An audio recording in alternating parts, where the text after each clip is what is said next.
Hello everyone, edu rocket channel पर आप सभी का स्वागत है।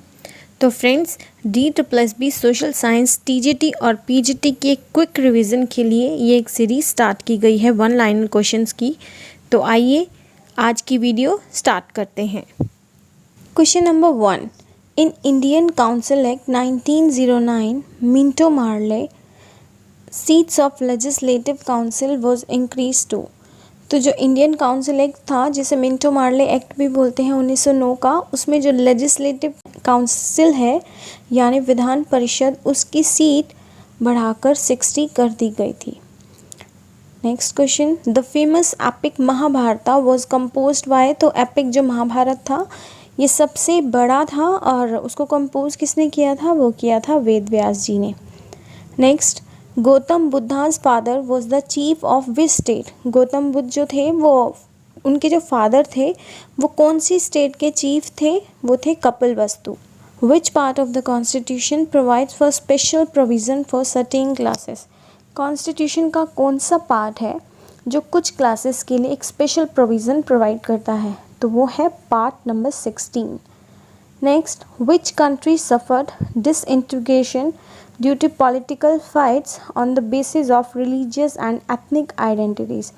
कौन सी कंट्री ने डिसइंटीग्रेशन यानी अलगाव सा एक फील किया है या उसको सफ़र किया है? किस वजह से? पॉलिटिकल फाइट्स की वजह से, जो किस बेसिस पे हुई थी? रिलीजियस और एथनिक आइडेंटिटीज़ पे। तो वो है Yugoslavia. Next question, which article provide power to establish a new state. एक न्यू स्टेट बनाने के लिए कौन सा आर्टिकल हमें पावर प्रोवाइड करता है? तो वो है article 2 and 3। Next, lord Pethick Lawrence, sir Stafford Cripps and A.V. Alexander are related to. ये जो तीन थे वो कैबिनेट मिशन प्लान के 3 मेंबर थे, तो ये रिलेटेड करते हैं कैबिनेट मिशन प्लान से। Next, separate electorate system was introduced in. तो ये सिस्टम कब इंट्रोड्यूस्ड हुआ था? वो हुआ था एक्ट 1909, जो मिंटो मार्ले का एक्ट भी है। Next, federal structure was introduced by British in. Federal structure introduced कब हुआ था? ब्रिटिश ने कब किया था? तो एक्ट ऑफ 1935 में। Next, by which article untouchability was removed. तो अनटचेबिलिटी को कब ख़त्म कर दिया गया था? आर्टिकल 17 के थ्रू। मतलब किस आर्टिकल के थ्रू ख़त्म कर दिया गया था? That is 17। Next, parliament can impose any language in the state. अब आपको कुछ क्वेश्चन ट्रू और फॉल्स की फॉर्म में बताने हैं। ये सारे प्रीवियस ईयर के क्वेश्चंस हैं फ्रेंड्स, तो इसको ज़रूर ध्यान से देखिए। कुछ ट्रू और फॉल्स।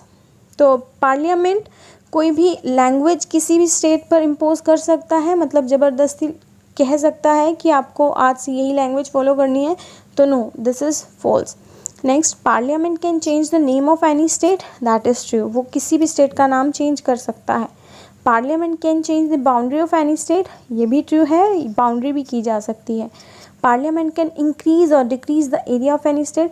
अगर बाउंड्री चेंज हो रही है तो एरिया तो वहाँ का इंक्रीज होगा या फिर डिक्रीज होगा, तो ऑब्वियस बात है, तो इसका मतलब that is also true. Next question, by which act Sinhala was recognized as the only official language in Sri Lanka. Sri Lanka में किस एक्ट के थ्रू सिन्हाला को एक ओनली ऑफिशियल लैंग्वेज के उसमें रूप में रिकॉग्नाइज किया गया? That is 1956 AD। Next, Communist Party of India Marxist was found in which year? तो that is 1964। Next, Who introduced the objective resolution in Constituent Assembly? तो ऑब्जेक्टिव रेजोल्यूशन जो थे वो कौन लेकर आया था? तो वो लेकर आए थे Pandit Jawaharlal Nehru. When objective resolution was introduced? तो 13 दिसंबर 1946 को 1946 को पंडित जवाहरलाल नेहरू जी ऑब्जेक्टिव रेजोल्यूशन हमारे कॉन्स्टिट्यूएंट असेंबली में लेकर आए थे। Next, Who was the temporary president of Constituent Assembly? Temporary president कौन थे? तो वो थे doctor Sachchidanand Sinha. And who was the permanent president of the constituent assembly? तो वो थे doctor Rajendra Prasad. Next, who was the chairman of the drafting committee? तो drafting committee के चेयरमैन थे doctor B.R. Ambedkar. Who was the legal adviser कौन थे constituent assembly के? तो that is B.N. Rao. Next, how long the CA यानी constituent assembly took to prepare the Indian constitution, तो कितना टाइम लगा था इंडियन कॉन्स्टिट्यूशन को बनाने में? लगभग 2 साल 11 महीने और 18 दिन। Indian constitution was adopted by the government of India on, कब अडॉप्ट किया गया था इंडियन कॉन्स्टिट्यूशन को? 26 November 1949। Indian constitution was enforced by the government of India on 26 जनवरी 1950 को लागू किया गया और अडॉप्ट किया गया था 26 नवंबर 1949 को। Article contains right to freedom of speech, बोलने का अधिकार किस आर्टिकल में आता है? That is article 19। After which amendment right to property become a legal right, तो 44th अमेंडमेंट था जिसमें जो राइट टू प्रॉपर्टी था वो एक लीगल कानूनी अधिकार बन गया था। Which article describes the election of president, president के इलेक्शन को आर्टिकल 55 डिस्क्राइब करता है।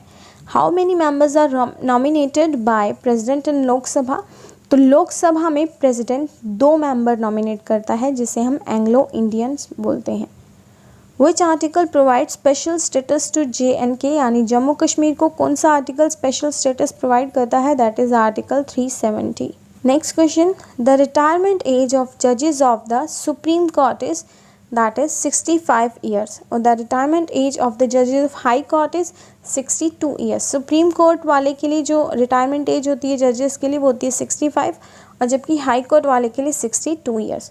Next, in which year election commission of India was established, तो इलेक्शन कमीशन 25 जनवरी 1950 को एस्टैब्लिश्ड हुआ था। Who was the first women जज ऑफ द सुप्रीम कोर्ट, तो सुप्रीम कोर्ट की जो फर्स्ट वुमेन जज थी वो थी M. Fatima Beevi. Next and the last question of this video, who was the first vice president of India, तो that was S. Radhakrishnan. तो फ्रेंड्स, अगर आपको वीडियो पसंद आई है तो प्लीज़ लाइक का बटन ज़रूर दबाएं, and for getting more updates regarding this channel please subscribe to my channel. And मिलते हैं नेक्स्ट वीडियो में, तब तक के लिए bye bye and take care.